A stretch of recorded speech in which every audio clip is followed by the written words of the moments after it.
Hello and welcome students. All the aspirants जो आपके UPSC JEE interview की preparation कर रहे हैं उनके लिए टेक्निकल सेशंस में मैं अजय तिवारी सभी स्टूडेंट्स को एक तो सबसे पहले कॉन्ग्रेचुलेट करता हूं और बोलता हूं कॉन्फिडेंस रहिए। और जितने भी आपके ये सेशंस होने वाले हैं इंजीनियरिंग मास्टर के द्वारा, इसके द्वारा आपको डेफिनेटली आपको बेनिफिट होगा और बेनिफिट हो भी रहा होगा जो भी आपने प्रीवियस सेशन देखे होंगे। तो स्टार्ट करते हैं हम अपने टेक्निकल सेशंस की ओर।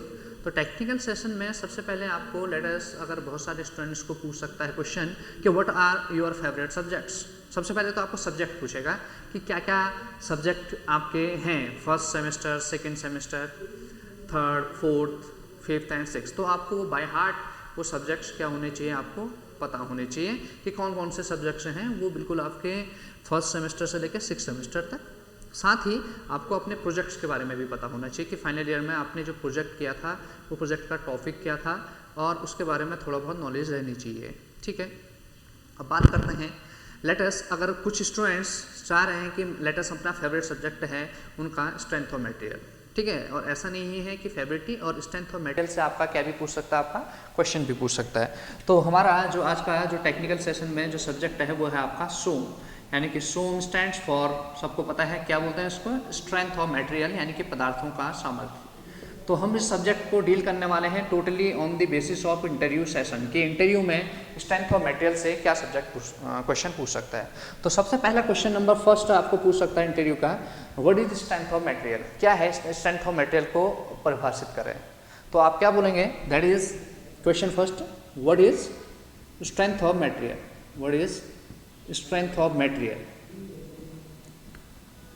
यानी कि वो पूछना चाह रहे हैं कि सब्जेक्ट में आप क्या करते हैं, यानी कि सब्जेक्ट के बारे में पूछना चाह रहे हैं। तो आप आंसर किस तरह से देंगे, तो आंसर क्या रहेगा, it is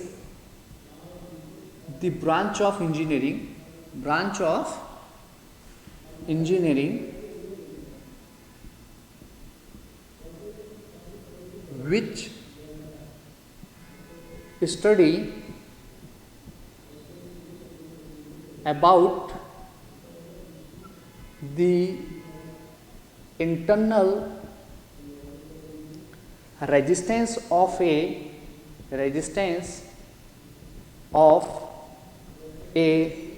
material at a section against the deformation when it is subjected by external load, when it is subjected by external load।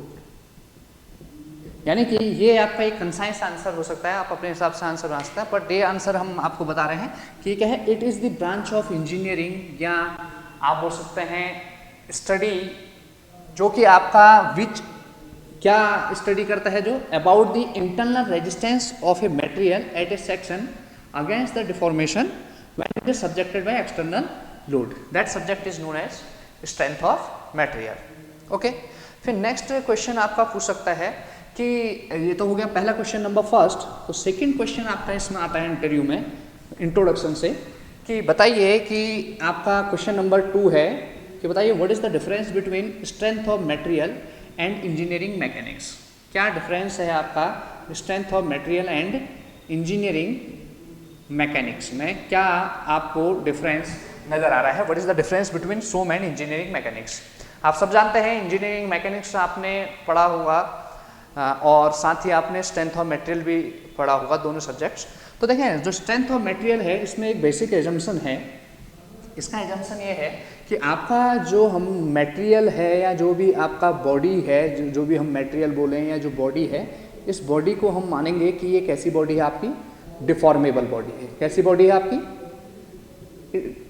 Deformable body है। डिफॉर्मेबल बॉडी से आप क्या समझते हैं कि कोई भी एक आपका मीन्स की मटेरियल है, इसके किन्हीं भी दो पॉइंट के बीच में, ये एक और दो पॉइंट हैं सपोज, जब ये body subjected by some external load, जब कुछ एक्सटर्नल लोड इसमें लगते हैं तो एक्सटर्नल लोड के कारण ये जो 1 और 2 पॉइंट हैं अपनी रिलेटिव पोजीशन क्या कर देते हैं, आपका चेंज कर देते हैं। 1 2 से कहाँ हो गए, 1 डैश और 2 डैश में आपके कन्वर्ट हो गए। और इस पर्टिकुलर डिफॉर्मेशन को, जो ये इंटरनल डिफॉर्मेशन हुआ है, इसको स्ट्रेन बोलते हैं। क्या बोलते हैं आपका, स्ट्रेन।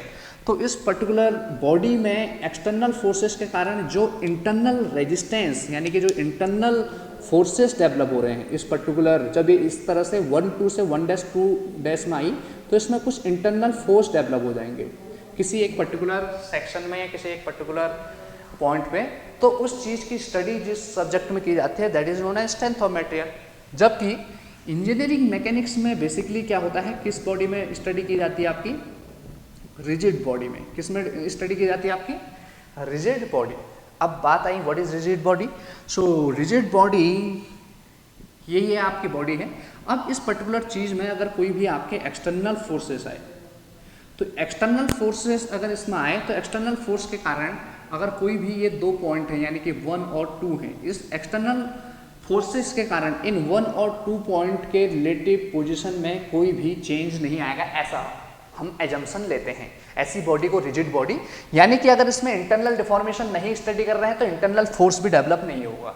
तो हम इसके इंटरनल सेक्शंस में स्टडी नहीं करते हैं इन इंजीनियरिंग में। हम क्या स्टडी करते हैं, that is we study about the external forces. किसके बारे में स्टडी करते हैं, जो भी एक्सटर्नल फोर्सेस हैं इनका क्या आपका इफेक्ट पड़ता है। जैसे आपने देखा होगा पैरेललोग्राम लॉ, तो क्या कहता है पैरेललोग्राम लॉ, वो बोलता है कि किसी भी अगर पर्टिकुलर बॉडी में 2 फोर्स लग रहे हैं P एंड Q, तो what will be the resultant force of this particular P और Q, या कोई भी रिजल्टेंट x डायरेक्शन और y डायरेक्शन में कोई फोर्स लग रहा है, तो उसका रिजल्टेंट क्या होगा। जैसे आपने देखा होगा P square plus Q square plus 2PQ cos theta, where theta is the angle between P and Q forces. तो ये जो एक्सटर्नल फोर्सेस लग रहे हैं, इन सब का रिजल्टेंट क्या लग रहा है, इसका क्या प्रभाव लगेगा, कहाँ पर ये रिजल्टेंट लगेगा, कहाँ पर इसकी पोजीशन रहेगी, यानी कि कुल मिला के एक्सटर्नल फोर्सेस के बारे में स्टडी की जाती है। तो आप इस तरह से अपनी परिभाषा दे सकते हैं कि that is in strength of metal we totally deal about the internal forces on a deformable body, but in engineering mechanics we deal about the external forces on a rigid body and the effect of external forces, कि क्या उसका resultant रहने वाला है। So this is about the question number 2। अब next question आता है आपका कि आपने ये पढ़ लिया कि what is strength of material. अब आपका नेक्स्ट क्वेश्चन आ जाता है सीधे सीधे third question, that is what do you my stress and strength. Stress and strength में क्या डिफरेंस है, ठीक है।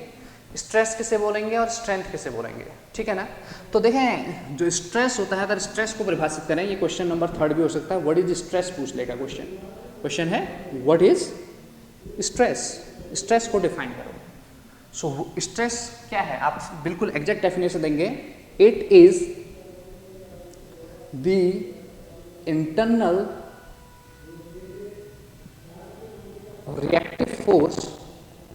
reactive force developed per unit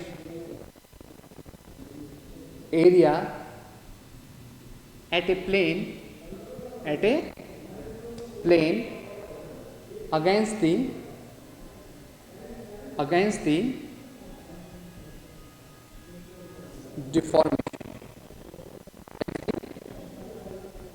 deformation. यानी ये क्या है, एक internal reaction force develop in per unit area at a plane बोल दो, या एट ए प्लेन के बदले आप क्या भी वर्ड यूज कर सकते हैं, at a section against the deformation is known as stress. क्या बोलते हैं इसको, स्ट्रेस। यानी कि जब भी कोई मेंबर एक्सटर्नल फोर्स से सब्जेक्टेड होता है तो उसमें एक इंटरनल रिएक्टिव फोर्स डेवलप होती है किसी इन per unit area at a plane against the deformation is known as stress. जबकि स्ट्रेंथ क्या है, दैट इज मैक्सिमम, वर्ड क्या आएगा, maximum internal resistance, maximum internal resistance develop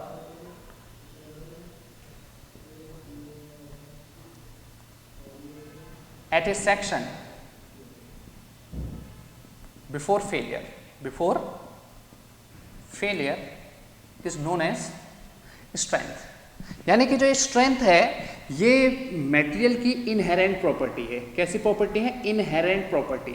inherent property होने का मीन्स आंतरिक प्रॉपर्टी है जो कि ऑलरेडी आपका उस पर्टिकुलर मटेरियल में क्या है, आपका मौजूद है।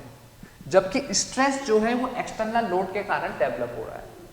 और हमेशा आपको पता है स्ट्रेस कहाँ की ओर मूव करने की कोशिश, जैसे जैसे लोड बढ़ेगा तो स्ट्रेस बढ़ेगा, और स्ट्रेस बढ़ते बढ़ते कहाँ की ओर जाने की कोशिश करता है? स्ट्रेंथ की ओर जाने की कोशिश करता है। जैसे स्ट्रेंथ कैसे होगी? जैसे आपने स्ट्रेंथ सुनी होगी, कौन कौन सी स्ट्रेंथ सुनी होगी आपने सुनी होगी मेंबर की टेंसाइल स्ट्रेंथ। क्या क्या सुनी होगी? Tensile strength. आपने मेंबर की सुनी होगी क्या आपकी? That is compressive strength. क्या सुनी है? Tensile strength. आपने सुनी होगी क्या? Compressive strength. आपने सुनी होगी शियर स्ट्रेंथ। आपने सुना होगा बेंडिंग स्ट्रेंथ या बेंडिंग, या इसको हम एक नाम और भी बोल सकते हैं फ्लेक्सरल स्ट्रेंथ। ठीक है, tensile strength, compressive strength, shear strength, bending strength, torsional strength, और भी नंबर ऑफ स्ट्रेंथ। ये 5 स्ट्रेंथ तो आपने कॉमनली सुनी होगी। अब what is tensile strength? How you define tensile strength? तो maximum internal resistance develop at a section against the tension, against the tensile external load before failure is known as tensile strength. What is compressive strength? Maximum resistance developed at a section by the material against the compressive load at a section is known as compressive strength. किसी material की tensile strength ज्यादा हो सकती है, किसी की compressive strength ज्यादा हो सकती है, वो देख सकते हैं आप। फिर उसके बाद आपका shear strength, maximum resistance against the shear failure before shear failure is known as shear strength of the material. And bending and flexure strength whenever a member is subjected by bending. तो उसमें bending में के कारण जो stresses develop हो रहे हैं, bending tensile stress and bending compressive stress, तो उसके अगेंस्ट फेल होने से पहले, क्योंकि bending tensile stress bending strength की तरफ जाने की कोशिश करेगी, बेंडिंग टेंसाइल स्ट्रेंथ की तरफ, और बेंडिंग कॉम्प्रेसिव स्ट्रेस कहाँ की ओर जाने की कोशिश करेगी? बेंडिंग कॉम्प्रेसिव स्ट्रेंथ की तरफ। तो उसमें फेल होने से पहले जो उस मटेरियल ने मैक्सिमम रेजिस्टेंस दिया था, that is known as flexural strength और bending strength. Torsional strength, whenever a member is subjected by twisting about any plane, then the resistance developed by the section is known as torsional strength. तो ये strength अलग। तो हम हमेशा चाहेंगे कि जो स्ट्रेस फॉर सेफ डिजाइन, अगर बोलेगा कि क्या होना चाहिए, कि स्ट्रेस स्ट्रेंथ से ज्यादा होना चाहिए, कम होना चाहिए, तो फॉर डिजाइन अगर हम बात करें कि स्ट्रेस जो होना चाहिए, वो स्ट्रेस हमेशा लेस देन क्या होना चाहिए आपका? स्ट्रेंथ हमेशा। तो हमारा मटेरियल हम बोलेंगे कि क्या है आपका? सेफ है। और अगर आपका किसी दिन स्ट्रेस, अगर जो मटेरियल में कोई भी स्ट्रेस, कॉम्प्रेसिव स्ट्रेस अगर कॉम्प्रेसिव स्ट्रेंथ से ज़्यादा होगी तो कॉम्प्रेशन में फेल हो सकता है। तो स्ट्रेस अगर स्ट्रेंथ से ज़्यादा हो जाएगा तो मटेरियल क्या हो जाएगा आपका? फेल हो जाएगा। पर हम हमेशा क्या करते हैं कि जो स्ट्रेंथ वैल्यू है, इस स्ट्रेंथ वैल्यू में हमेशा एक क्या लेते हुए चलता है? Factor of safety. क्या लेते हुए चलते हैं? Factor of safety. So now next question आपका जो आ सकता है, मीन्स के इंटरव्यू में पूछ सकता है, वो क्या पूछ सकता है आपको? ये टेंसाइल स्ट्रेंथ क्या होती है, कॉम्प्रेसिव स्ट्रेंथ क्या होती है, शियर स्ट्रेंथ क्या होती है, बेंडिंग स्ट्रेंथ क्या होती है, इनके आपको नोट्स बनाने हैं। वही है स्ट्रेंथ की डेफिनेशन में, maximum internal resistance developed at a section before failure against the tensile load is tensile strength, against the compressive strength is compressive strength, against the shear failure is known as shear strength. तो आप ये number of definition अपने आप बना सकते हैं। अब अगर हम बात करें कि हमने बोला कि हमेशा stress is less than equal to strength, तो इस स्ट्रेंथ में एक हम क्या लेते हुए चलते हैं? एक मार्जिन ऑफ सेफ्टी लेके चलते हैं। तो नेक्स्ट क्वेश्चन आता है, what is factor of safety and what is the use of this? What is factor of safety? Factor of safety. So factor of safety आप ये बोल सकते हैं, इट इज ए, बेसिकली ये है क्या? It is a margin of safety. It is a margin of safety in the strength of material, in the strength of material for किस चीज के लिए? क्वालिटी एश्योरेंस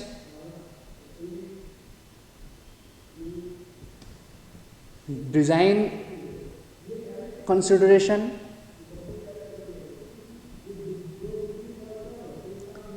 ठीक है, कंस्ट्रक्शन इम्परफेक्शन, इन सब चीज़ को ध्यान में रखते हुए, यानी कि किन किन चीज़ों को, कि हमने जो मटेरियल है उसकी क्वालिटी को एश्योर करते हुए कि उसकी क्वालिटी में हम चाह रहे हैं कि अगर कुछ ऊपर नीचे भी हो जाए तो चल जाए। हम उसके डिज़ाइन कंसिडरेशन को ध्यान में रखते हुए कि डिज़ाइन में उसको कहीं डिज़ाइन फेलियर ना हो जाए, या कुछ आपके कंस्ट्रक्शन इम्परफेक्शन होने का मीन्स कंस्ट्रक्शन में अगर कहीं पर कुछ प्रॉब्लम ऊपर नीचे हो रहा है या हम प्रॉपरली डिज़ाइन या आपका प्रॉपरली कंस्ट्रक्ट नहीं कर पा रहे हैं, तो उन सब चीज़ को ध्यान में रखते हुए एक जो मार्जिन ऑफ सेफ्टी ली जाती है उसको क्या बोलते हैं, आपका फैक्टर ऑफ सेफ्टी का यूज होता है। हमने तो बताया क्यों यूज होता है, पर डेफिनेशन में पूछेगा कि what is factor of safety. So factor of safety आपका देखें दो मटेरियल होते हैं। एक मटेरियल होता है आपका, क्या मटेरियल, आपका डक्टाइल मटेरियल। क्या होता है आपका डक्टाइल मटेरियल। तो पांचवा क्वेश्चन आ सकता है व्हाट आर डक्टाइल मटेरियल, ठीक है। नेक्स्ट आपका क्या हो सकता है, आपका एक ब्रिटल मटेरियल है। तो व्हाट इज डक्टाइल मटेरियल, सबको पता है ductile material are those material in which आप एक पर्टिकुलर डिफॉर्मेशन या इलोंगेशन प्राप्त कर सकते हैं before the failure in the material, यानी कि प्री मैच्योर आप क्या प्राप्त कर सकते हैं, डिफ्लेक्शन या इलोंगेशन प्राप्त कर सकते हैं। कैसे, by reducing in its cross sectional area. तो ये आपको फेल होने से पहले प्रायर इंडिकेशन दे देते हैं। ऐसे मटेरियल को क्या कहलाते हैं, आपके डक्टाइल मटेरियल। जैसे एग्जांपल आपने देखा होगा, दैट इज स्टील। और एक ब्रिटल मटेरियल है which gives the sudden failure, which gives the sudden failure, कि आपको पहले कोई आपको इंडिकेशन नहीं देंगे फेल होने से पहले, अचानक से आपके फेल हो जाते हैं। ऐसे मटेरियल क्या कहलाते हैं, ब्रिटल मटेरियल। लाइक आपका कंक्रीट एक कैसा मटेरियल है, आपका ब्रिटल मटेरियल है। तो आपके जो ये ब्रिटल मटेरियल है, जनरली इनका जो फेल होने का कारण मीन्स की जो फेल होते हैं, ये फेल जनरली होते हैं आपके क्रशिंग में। किसमें फेल होते हैं, आपके क्रशिंग। क्रशिंग होने का मीन्स डेफिनेटली इसमें क्या डेवलप हो जाएंगे, आपके क्रैक। इसको हम ऐसे भी बोल सकते हैं रप्चर फेलियर। क्या क्रश होने का मीन्स क्या हो जाता है, इनका रप्चर आ जाना, रप्चर फेलियर, यानी कि क्रैक डेवलप हो जाता है। और जो ये रप्चर होता है जनरली, ये रप्चर फेलियर कौन से स्ट्रेंथ में होता है, जब भी कोई मटेरियल अपनी किस में पहुंच जाता है, रप्चर फेलियर जनरली किस में होता है, आपका अल्टीमेट स्ट्रेंथ में। अब अल्टीमेट स्ट्रेंथ क्या होगी, वही the maximum resistance of a material is known as ultimate strength. तो ये जो अल्टीमेट स्ट्रेंथ, तो ये जो आपका फैक्टर ऑफ सेफ्टी इसका दिया जाता है ब्रिटल मटेरियल का, ये दिया जाता है क्या, इसकी जो भी अल्टीमेट कैरेक्टरिस्टिक स्ट्रेंथ है, यानी कि जो भी इसकी अल्टीमेट स्ट्रेंथ है अपॉन इसकी जो परमिसिबल स्ट्रेंथ है, अपॉन परमिसिबल स्ट्रेंथ भी बोल सकते हैं, स्ट्रेस भी बोल सकते हैं। स्ट्रेंथ बोलना एक अच्छा वर्ड रहेगा, बिकॉज स्ट्रेस वैल्यू तो आती है, उसके बारे में आपको पता नहीं है, वो लोड पे डिपेंड करता है। स्ट्रेंथ ऑलरेडी आपको मटेरियल का पता रहता है। जैसे हम बात करें माइल्ड स्टील का यील्ड स्ट्रेंथ, तो 250 न्यूटन पर mm स्क्वायर रहता है, वो जो आपको ऑलरेडी पता होता है। सो परमिसिबल स्ट्रेंथ। फिर बात आती है डक्टाइल मटेरियल। तो डक्टाइल मटेरियल का जो फैक्ट जनरली फेल होने का कारण होता है, वो जनरली हम मानते हैं कि अगर ये यील्ड हो गया, क्या हो गया आपका, यील्ड। यील्ड होने का मीन्स एक पर्टिकुलर अमाउंट से ज़्यादा उसमें डिफॉर्मेशन आ गया है, यानी कि परमानेंट डिफॉर्मेशन वो शो करने लग गया है। तो इस पर्टिकुलर चीज़ को क्या बोलते हैं, यील्ड। तो एक पर्टिकुलर लिमिट होगी कि इस डिफ्लेक्शन से ज़्यादा नहीं होना चाहिए। अगर वो बहुत ज़्यादा यील्ड हो रहा है, यानी डिफॉर्मेशन हो रहा है, तो उसको फेलियर मान लिया जाएगा। क्रैक पड़ना ही आपका फेलियर नहीं है। तो इसमें जो आपका फैक्टर ऑफ सेफ्टी ली जाती है जनरली, वो इसके कौन से स्ट्रेस पे ली जाती है, आपके यील्ड स्ट्रेस पे। किस पे ली जाती है, डक्टाइल मटेरियल के यील्ड स्ट्रेस अपॉन किस पे, आपके अपॉन इसके क्या हो जाएगा, कौन सी स्ट्रेंथ हो जाएगी, परमिसिबल स्ट्रेंथ बोल दो या स्ट्रेस बोल दो, परमिसिबल स्ट्रेस या वर्किंग स्ट्रेस भी इसको हम बोलते हैं, या अलाउबल स्ट्रेस भी बोलते हैं। अब नेक्स्ट क्वेश्चन पूछेगा कि फैक्टर ऑफ सेफ्टी कहाँ कहाँ पर आपने देखी है। तो आप बोलेंगे factor of safety sir design में, आरसीसी में देखी है, जब हम वर्किंग स्ट्रेस मेथड यूज करते हैं तो कंक्रीट के लिए 3 और 4 यूज करते हैं, और स्टील के लिए 1.78 यूज करते हैं। हमने देखी है फैक्टर ऑफ सेफ्टी जब हम रिटेनिंग वॉल देखते हैं, तो रिटेनिंग वॉल जब फेल होता है इन ओवरटर्निंग में, इन स्लाइडिंग में, और फेलियर अंडर सॉइल, तो ओवरटर्निंग और स्लाइडिंग में हम एक मार्जिन ऑफ सेफ्टी लेके चलते हैं, जो भी उसका रेजिस्टिंग मूवमेंट होता है या जो रेजिस्टिंग फोर्स होता है उसमें, जैसे आप सब जानते हैं कि ओवरटर्निंग में 1.4 और इन स्लाइडिंग में भी 1.4 लिया जाता है। ऐसे ही आप फाउंडेशन का डिज़ाइन करते हैं, तो जब आप सेफ बेयरिंग कैपेसिटी निकालते हैं तो जो भी उसकी नेट बेयरिंग कैपेसिटी है उसमें क्या लगाते हैं, एक फैक्टर ऑफ सेफ्टी लगाते हैं 2 से लेकर 3 तक, ठीक है। ऐसे ही आप कभी डैम का डिज़ाइन करते हैं किसी भी, तो उस चीज़ में भी आप उसके डिज़ाइन में फैक्टर ऑफ सेफ्टी लेते हैं अलग अलग कंडीशन में, ठीक है। तो फैक्टर ऑफ सेफ्टी एक अलग अलग जगहों में यूज हो सकती है अलग अलग वैल्यू के साथ, वो डिपेंड करेगा कितनी क्वालिटी कंट्रोल, कितना एश्योरेंस और कितना क्रिटिकल आपका स्ट्रक्चर है और कितने क्रिटिकल लोड कम्बिनेशन से वो सब्जेक्टेड है। जितना मोर क्रिटिकल, जैसे डैम है, dam will be subjected by higher margin of safety as compare to other structure, because dam अगर आपने बनाना है तो डेफिनेटली आपका मार्जिन ऑफ सेफ्टी क्या लेना पड़ेगा, आपको ज़्यादा लेते हुए चलना पड़ेगा। So this is about the factor of safety. Now next question आएगा कि जैसे हमने स्ट्रेस पढ़ा, स्ट्रेंथ पढ़ा, तो उसके बाद आपको पूछ लेगा what is type of stress, कौन कौन से टाइप के स्ट्रेस आपने देखे हुए हैं। तो आप सीधे सीधे नेक्स्ट क्वेश्चन पूछ देगा आपको 6 question, what are the type of stress, कि क्या क्या टाइप के स्ट्रेस आपने देखे हैं। तो स्ट्रेस आर मेनली 2 टाइप्स के होते हैं। एक होता है आपका नॉर्मल स्ट्रेस, क्या आपका नॉर्मल स्ट्रेस, और एक क्या होता है आपका B, that is shear stress. So what is normal stress and what is shear stress?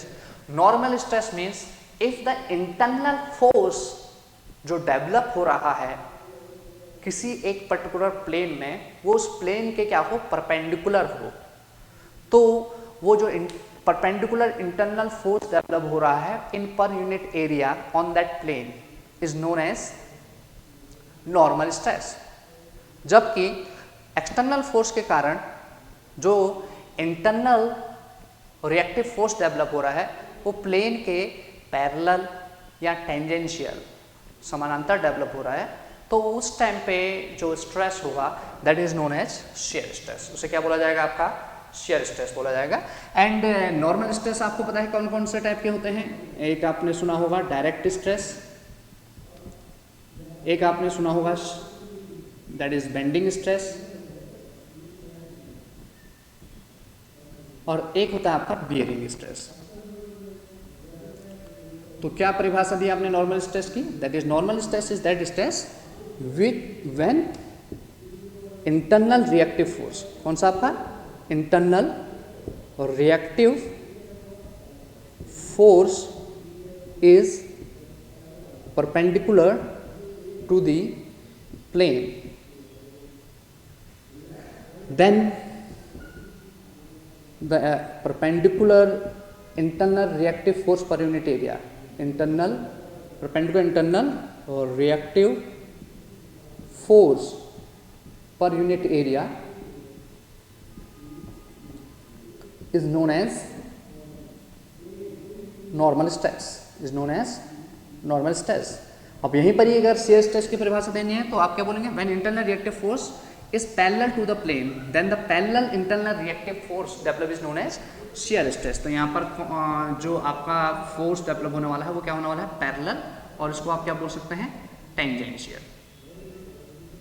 अब आपका ये जो आपका डायरेक्ट स्ट्रेस है ये क्या है, डायरेक्ट स्ट्रेस किसे बोलेंगे कि जिस डायरेक्शन में आपका एक्सटर्नली अप्लाइड लोड है उसी डायरेक्शन में आपका इंटरनल रिएक्टिव फोर्स अगर डेवलप हो रहा है तो वो जो प्लेन में के परपेंडिकुलर डेवलप हुआ स्ट्रेस होगा वो क्या कहलाएगा, आपका डायरेक्ट स्ट्रेस। ये 2 टाइप के होते हैं, एक डायरेक्ट टेंसाइल स्ट्रेस और एक डायरेक्ट कॉम्प्रेसिव स्ट्रेस। जब पुल लगता है तो डायरेक्ट टेंसाइल स्ट्रेस, जब पुश लगता है तो डायरेक्ट कॉम्प्रेसिव स्ट्रेस, ठीक है। और फिर आपका आता है बेंडिंग स्ट्रेस। बेंडिंग स्ट्रेस क्या है, it is a type of normal stress जो कि डेवलप होता है किसी भी एक पर्टिकुलर मेंबर में which is subjected by bending about its transverse axis. जब कोई भी मेंबर अपने ट्रांसवर्स एक्सिस के अबाउट बेंडिंग से सब्जेक्टेड होता है तो जो आपके नॉर्मल स्ट्रेसेस डेवलप होते हैं वो क्या कहलाते हैं, बेंडिंग। ये भी अगेन 2 टाइप का होता है, एक होता है बेंडिंग टेंसाइल स्ट्रेस और एक क्या होता है, बेंडिंग कॉम्प्रेसिव स्ट्रेस, ठीक है। फिर उसके बाद आता है आपका बियरिंग स्ट्रेस। तो बियरिंग स्ट्रेस क्या होता है, व्हेन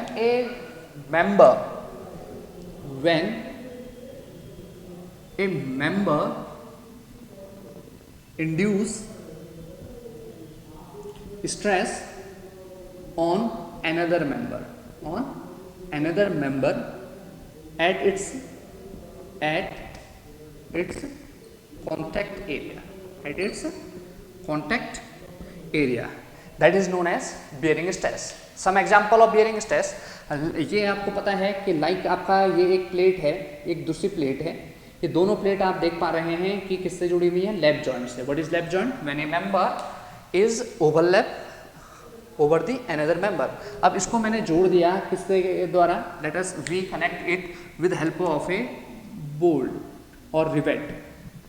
सपोज रिवेट से जोड़ देते हैं, रिवेट से. सो आपने सुना होगा व्हेन ये मेंबर एक्सटर्नल फोर्स से सब्जेक्टेड होगा, ये प्लेट, दो प्लेट एक्सटर्नल फोर्स है, तो ये पर्टिकुलर प्लेट जो है, क्योंकि प्लेट क्या होती है, हायर ग्रेड की यूज होती है, तो ये जो प्लेट है इस पर्टिकुलर बोल्ट को क्या करने की कोशिश करेगी? फेल करने की कोशिश करेगी. कैसे फेल कर सकती है? इसमें कुछ स्क्रैच ला सकती है, इसको किसी तरीके से आपका दबा सकती है, तो ये आपका क्या कहलाएगा? रिवेट का बियरिंग फेलियर. तो फेल होने से पहले जो इसने स्ट्रेस डेवलप किया होगा वो बियरिंग स्ट्रेस, और जो मैक्सिमम स्ट्रेस इसने रजिस्ट किया होगा इस रिवेट ने फेल होने से, वो बियरिंग स्ट्रेंथ ऑफ रिवेट कहलाती है. क्या कहलाती है? आगे आप देखेंगे बियरिंग स्ट्रेंथ ऑफ रिवेट या bearing strength of bolt in steel structure आपने देखा होगा. तो वो यही होती है कि क्या हुआ, इस प्लेट के जब इधर को किया तो इसने इस तरह से स्ट्रेस डेवलप किया. पर रिवेट की भी एक क्या होगी? इंटरनल रेजिस्टेंस होगा मैक्सिमम, जो ये स्ट्रेस को झेल रहा होगा उसको क्या बोलेंगे? Bearing strength of the rivet. ठीक है ना. ऐसे ही आपका और एग्जाम्पल बियरिंग स्ट्रेस के, कोई एक कॉलम है और वो कॉलम फुटिंग पे कॉन्टैक्ट एरिया पे अपना क्या लगा रहा है? एक स्ट्रेस आरोपित कर रहा है. तो कॉलम के द्वारा जो फुटिंग पे स्ट्रेस आरोपित होता है बियरिंग स्ट्रेस हो सकता है, इसीलिए आप बियरिंग प्लेट यूज करते हैं. फिर आपका आता है शियर स्ट्रेस. शियर स्ट्रेस आपने देख लिया, ये दो टाइप के होते हैं, एक डायरेक्ट शियर स्ट्रेस और एक indirect shear stress. Direct shear stress if the force are parallel to the plane, जो एक्सटर्नल फोर्स हैं वो पैरेलल ही हैं आपके प्लेन ऑफ कंसर्न, जिस प्लेन पे आप शियर स्ट्रेस निकाल रहे हैं उसी प्लेन के पैरेलल या टेंजेंशियली लगे हो तो डायरेक्ट. पर कभी कभी क्या होता है कि हमने खींचा किसी को इस तरह से, प्लेन हमने ये वाला ना कंसिडर करके कौन सा कंसिडर कर लिया? कोई इंक्लाइंड प्लेन कंसिडर कर लिया, तो तब भी आपका जो स्ट्रेस आएगा उस स्ट्रेस को क्या बोलेंगे? इनडायरेक्ट. तो ये टाइप ऑफ स्ट्रेस हो गई. ठीक है ना. एंड यूनिट ऑफ स्ट्रेस सबको पता ही है. What is unit of stress? Newton per mm square, mega pascal, giga pascal. ठीक है. या आपका केजी पर सेंटीमीटर स्क्वायर. तो ये सारी आपकी क्या होगी? आपके यूनिट होगी. ओके, सो नाउ आपका नेक्स्ट क्वेश्चन रहता है आपका strain. What is strain? Define strain. Next question, what is strain? What is strain? तो क्या है स्ट्रेन? कैसे डिफाइन करेंगे स्ट्रेन को? तो स्ट्रेन बोलेंगे क्या? That is it is the measurement of internal deformation in a member. So it is the measurement of internal deformation in a member and defined as change in dimensions to original dimensions. Change in dimensions to original dimension. बस इतना बोल के अपना answer को आपने खत्म कर देना है. फिर उसके बाद ये नहीं बोलना है कि स्ट्रेन ये होते हैं, लीनियर, लॉन्ग. अगर वो पूछता है कौन कौन से टाइप के स्ट्रेन होते हैं तो वो नेक्स्ट क्वेश्चन उसको अपना पूछने दो, क्या है? What are the different type of strain? What are the different type of strain? तो अगेन जो स्ट्रेन है ये आपके क्या होते हैं? दो टाइप के होंगे. एक आपका क्या कहलाएगा? आपका दैट इज नॉर्मल स्ट्रेन, और एक क्या कहलाएगा आपका? Shear strain. नॉर्मल स्ट्रेन भी दो टाइप के होते हैं, तीन टाइप के होते हैं. कौन कौन से नॉर्मल स्ट्रेन? एक लीनियर स्ट्रेन, एक आपका लेटरल स्ट्रेन, और एक क्या होता है आपका? Volumetric strain. कौन सा स्ट्रेन आपका? वॉल्यूमेट्रिक. लीनियर स्ट्रेन क्या है? That is change in linear dimension, यानी कि change in length to original length is known as linear strain. Change in lateral dimensions like cross sectional dimensions to original cross sectional dimension is lateral strain. And change in volume to original volume is known as volumetric strain. और strain की unit क्या होती है? Strain is a dimensionless quantity. अब आपका shear strain क्या है? Shear strain is basically measurement of angular deformation. ये क्या रहता है आपका? मेजरमेंट ऑफ एंगुलर डिफॉर्मेशन, यानी कि किसी भी मेंबर के ओरिएंटेशन में कैसे चेंज हो रहा है, कोई चीज़ ऐसा है वो किस तरह से एंगुलरली डिफॉर्म हो रहा है। तो एंगुलर डिफॉर्मेशन के लिए जो तरीका होता है उसको क्या बोलते हैं? आपका शियर स्ट्रेन। ठीक है, तो ये आपका बेसिकली यानी dy अपॉन dx, यानी कितना आपका वो x के रिस्पेक्ट में कितना डिफॉर्म हो गया है y में, तो उसको शियर स्ट्रेन बोल सकते हैं। सो दिस इज बेसिकली आपका स्ट्रेन एंड स्ट्रेस। फिर अब स्ट्रेस और स्ट्रेन हो गया तो उसके बाद नेक्स्ट आपको क्वेश्चन पूछ लेगा कि व्हाट इज हुक्स लॉ। तो व्हाट इज हुक्स लॉ, आपको क्वेश्चन पूछ सकता है what is Hooke's law. Next question है आपका what is Hooke's law. What is Hooke's law. तो हुक्स लॉ आपको पता ही है, बिल्कुल परफेक्टली याद होना चाहिए। कैसे देंगे? That is stress is directly proportional to strain within elastic limit ना बोल के विदिन प्रोपोर्शनल लिमिट बोलना, पहले within proportional limit against the deformation. तो stress is directly proportional to within proportional limit. तो ये इसके स्टेटमेंट है कि जो स्ट्रेस होगा वो डायरेक्टली क्या होगा? आपका प्रोपोर्शनल होगा स्ट्रेन के विदिन प्रोपोर्शनल लिमिट, यानी कि जो स्ट्रेस रहेगा वो स्ट्रेन के क्या रहेगा? समानुपाती, यानी स्ट्रेस और स्ट्रेन के बीच में जो रिलेशन रहेगा वो क्या रहेगा? आपका linear for a elastic material. कौन सा है? हुक्स लॉ के लिए एजम्पशन क्या है कि जो मटेरियल होना चाहिए वो क्या होना चाहिए? आपका इलास्टिक होना चाहिए।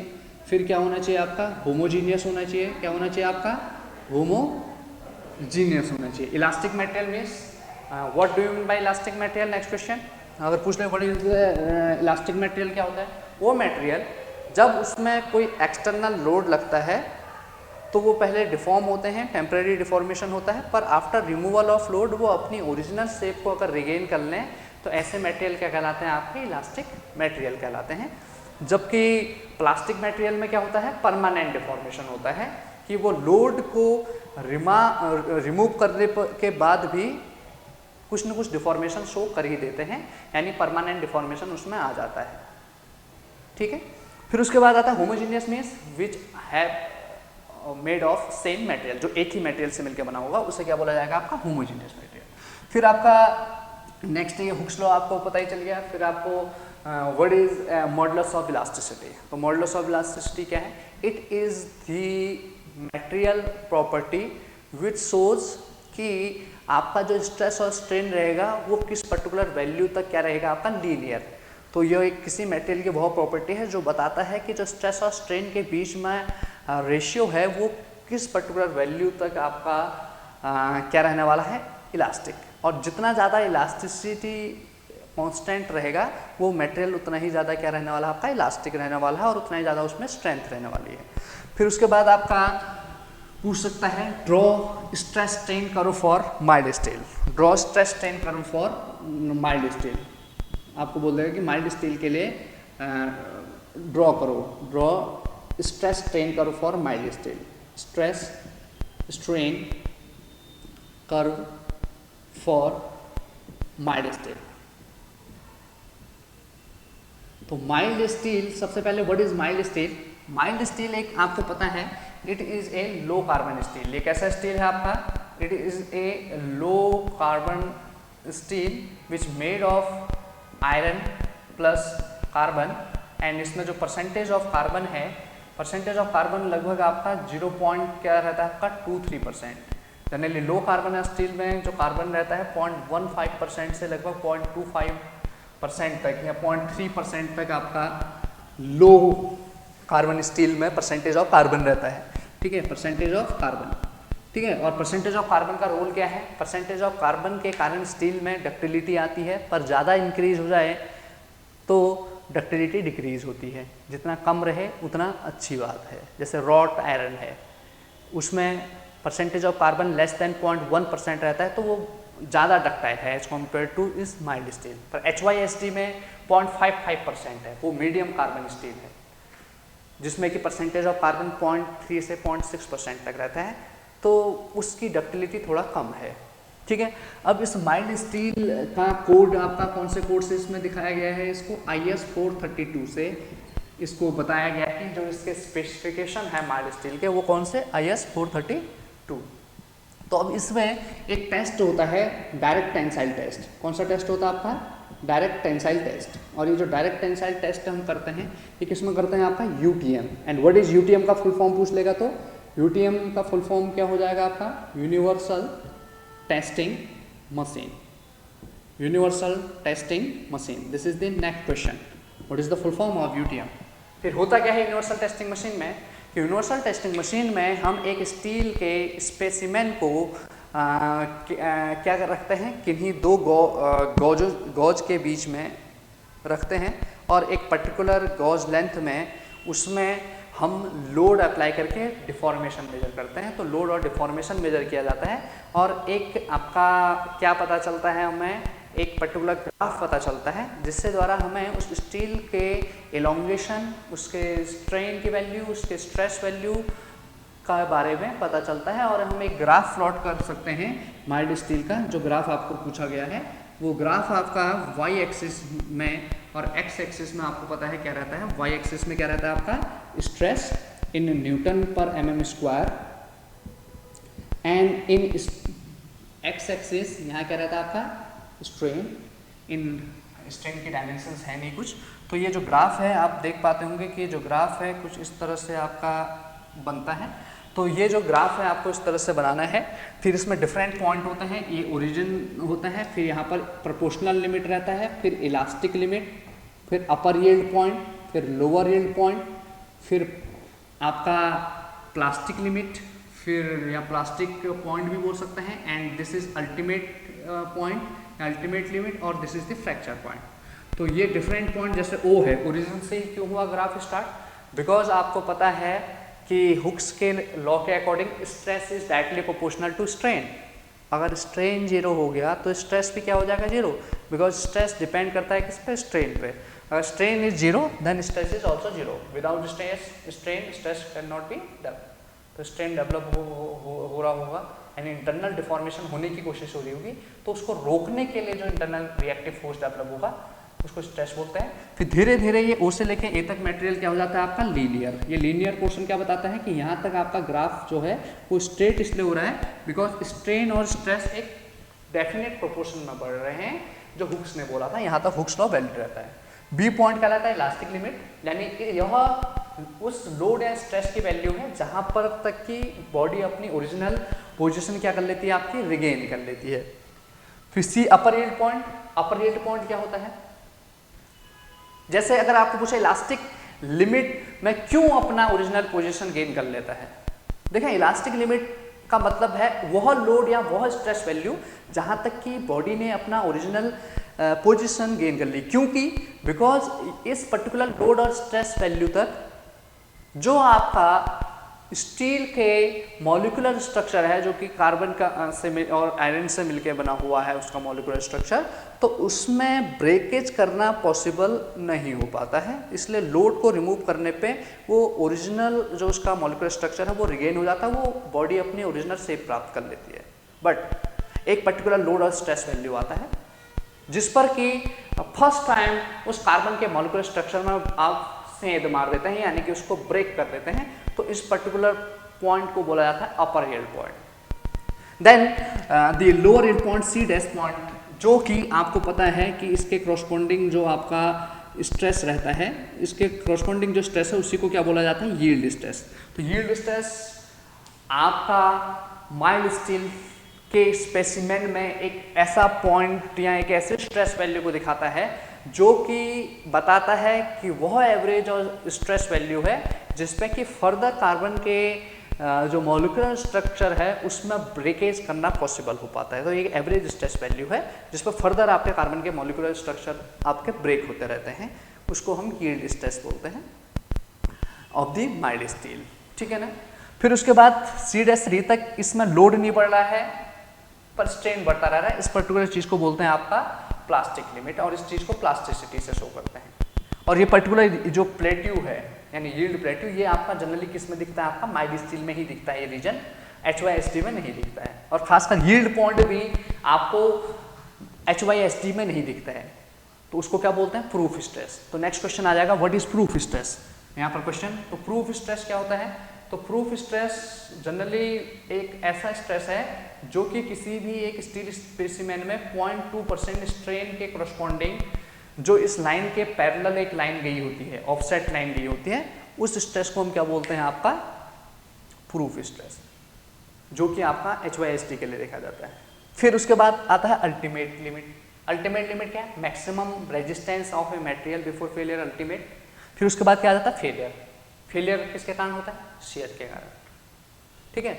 अब इसमें आता है एक रीजन, इसको बोलते हैं स्ट्रेन हार्डनिंग रीजन। क्या बोलते हैं, स्ट्रेन हार्डनिंग। तो आपसे पूछेगा व्हाट इज स्ट्रेन हार्डनिंग, तो आप सिंपल सा एग्जांपल देना कि आपका जो आफ्टर दिस प्लास्टिक डिफॉर्मेशन क्या होता है कि आपका जो मटेरियल है उसमें स्ट्रेन के बढ़ने के साथ साथ, जैसे जैसे स्ट्रेन बढ़ता है तो मटेरियल क्या होने लग जाता है, आपका हार्ड, एंड क्या होने लग जाता है, स्ट्रॉन्ग। और उसको अब फर्दर मीन्स की डिफॉर्म करने के लिए ज़्यादा लोड और स्ट्रेस वैल्यू की ज़रूरत होती है। यानी कि आप अगर कम इसको स्ट्रेन ला रहे हैं तो आपका मीन्स की ज़्यादा आपको लोड या ज़्यादा स्ट्रेस वैल्यू की ज़रूरत होती है उसको फर्दर डिफॉर्म करने के लिए। तो ऐसा जिस रीजन में होता है उसको बोलते हैं स्ट्रेन हार्डनिंग, बिकॉज स्ट्रेन के आने के कारण वो पर्टिकुलर मटेरियल क्या हो गया है, हार्ड एंड स्ट्रॉन्ग हो गया है due to the plastic deformation of the molecule. इस पर्टिकुलर चीज़ को क्या बोलते हैं, आपका स्ट्रेन हार्डनिंग। फिर उसके बाद आता है आपका ये रीजन क्या कहलाता है, आपका नेकिंग। तो व्हाट इज नेकिंग, नेकिंग वह फिनोमेना है जिसके द्वारा कि at the time of failure वो पर्टिकुलर सेक्शन क्या हो जाता है, एक छोटे से क्रॉस सेक्शनल एरिया में फेल हो जाता है, उसको क्या बोलते हैं, नेकिंग। तो ये आपका मीन्स कि इस पर्टिकुलर माइल्ड स्टील के डायरेक्ट टेंसाइल टेस्ट, और ये डायग्राम बिल्कुल आप एग्जैक्ट बनाएं और इसके बारे में जो क्वेश्चन है ये पुट अप कर सकता है। फिर जो पहले चैप्टर में जो आपका क्वेश्चन बनता है वो बनता है what is thermal stress. 15 question, what is thermal stress. तो थर्मल स्ट्रेस क्या होता है, ड्यू टू इंक्रीज और decrease in temperature the internal reactive force developed at a plane is known as temperature stress. तो यानी कि या थर्मल स्ट्रेस, तो due to change in temperature बोल सकते हैं, या इंक्रीज और decrease change in temperature the internal reactive force developed at a plane, internal resistance developed at a plane, develop at a plane is known as thermal stress. और thermal stress का क्या प्रभाव पड़ता है, थर्मल स्ट्रेस के कारण जो material है वो एक्सपेंड होने की कोशिश करता है या कॉन्ट्रैक्ट करने की कोशिश करता है, और during this expansion and contraction may be the material क्या हो सकता है, आपका या तो लूज हो सकता है, या आपका उसमें क्रैक डेवलप हो सकते हैं, या मे बी वो आपका पर्टिकुलर मीन्स की जॉइंट से अलग हो सकता है। तो इस थर्मल स्ट्रेस को काउंटर बैलेंस करने के लिए हम किसका यूज किया जाता है, आपका एक्सपेंशन जॉइंट। तो what are expansion joint, expansion joint are those joint in a particular construction work in which we provide these joint in such a manner कि due to change in temperature the additional internal reactive force will not be developed, कि जो ये temperature stress develop हो रहा है वो develop ना हो पाए, जिसके कारण मटेरियल में जो क्रैक डेवलप हो रहा है या जो मटेरियल लूज होने की कोशिश कर रहा है या किसी तरीके से आपका वो मीन्स की खराब होने की कोशिश कर रहा है, तो उसको अवॉइड किया जा सके उसके लिए हम क्या प्रोवाइड करते हैं, एक्सपेंशन जॉइंट।